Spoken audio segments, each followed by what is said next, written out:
Un des grands classiques de l'apéro dînatoire. La pâte à choux en version salée, les gougères. On va donc démarrer par réaliser une pâte à choux. Tout à fait, dans laquelle après on va ajouter du fromage, des épices, tout ce qu'on aime. Ok, on est parti. Donc mettre l'eau, D'accord. un bon volume d'eau. On ajoute le beurre. Alors le beurre il est en parcelles, c'est-à-dire qu'il est en petits morceaux, histoire que quand l'eau va être à ébullition, le beurre soit bien fondu. Donc c'est important d'avoir en petits morceaux, d'accord? On va porter à ébullition et on va mettre une pointe généreuse de sel. Regardez, on a vraiment une très grosse ébullition, le beurre est fondu, on va mettre toute la farine d'un coup. Ça c'est très important, d'un seul coup. Alors, en fait, l'histoire de la pâte à choux, c'est pâte à chaud au départ, hein. Vous comprenez pourquoi, c'est vraiment une pâte à chaud. Voilà, et là il faut être assez vigoureux, voilà. Voilà, donc on tourne jusqu'à ce que en fait, ça fasse une boule qui se décolle des bords. Là, c'est bon, on a notre belle panade. Tu vas la débarrasser par précaution dans un saladier, d'accord? Pourquoi on fait ça? Parce que quand on va mettre les œufs, on ne voudrait pas que ça fasse une omelette. Donc c'est vraiment par mesure de précaution. Vous pouvez le faire dans votre casserole, dans votre cocotte, mais c'est mieux de débarrasser, comme ça vous serez moins embêté. Je vais t'incorporer les œufs, un par un, d'accord? Et ce qui est important, c'est de ne pas avoir une pâte trop liquide, d'accord? Alors là, ce qui est bien, c'est que tu fractionnes la pâte, comme ce que tu fais là, ça permet de mieux intégrer. Ça évite qu'on tourne en fait l'œuf autour de la pâte. On fractionne et elle s'incorpore plus facilement. Regarde Damien, la pâte est belle. Alors on va vérifier si on a mis assez d'œufs. Alors vas-y, tu vas enlever, voilà. Et là, vous voyez, elle est élastique.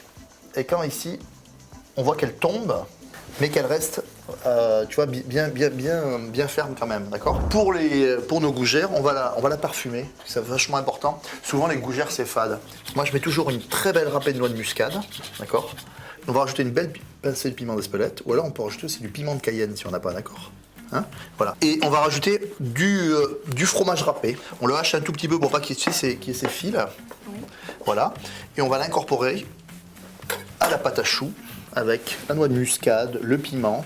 Et ce qui fait que là, tu vas avoir une base aromatique qui a de la gueule, quoi. D'accord? Qui a vraiment du goût. Vous avez vu les gougères, hein? C'est un appareil qui est bien relevé, bien assaisonné. Allez, vas-y, on remue ça, tu vois, c'est nickel. Pendant ce temps-là, je hache le reste de gruyère, d'accord? Ou de fromage râpé.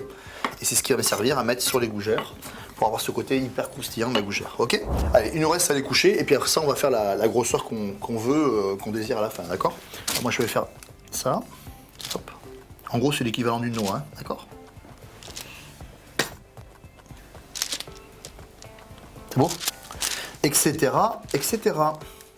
Alors la dorure, on fait simplement de l'œuf entier battu, d'accord? On peut mettre une pointe de sel, mais c'est facultatif, d'accord? Et à partir de là, on va essuyer le pinceau, tu vois, sur la gougère. Comme ça permet d'enlever les aspérités éventuelles. La petite pointe. Voilà. Allez, tu me mets le fromage dessus, s'il te plaît, pendant que je termine.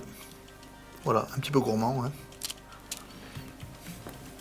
Alors rien ne vous empêche de mettre quelques graines aussi en même temps que le fromage, de mettre quelques graines de sésame ou de pavot. On va rester classique, hein. Alors on a préchauffé notre four à 180 degrés. Pendant combien de temps on va les cuire? Donc on va les cuire environ 25-30 minutes jusqu'à ce qu'elles soient dorées. Notre apéro est prêt. L'idéal, c'est encore de les déguster encore tièdes. D'accord? Là, vous attendez 4-5 minutes.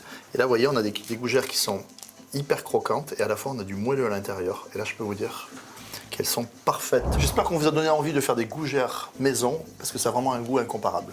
Et c'est surtout moins cher qu'en pâtisserie. C'est clair.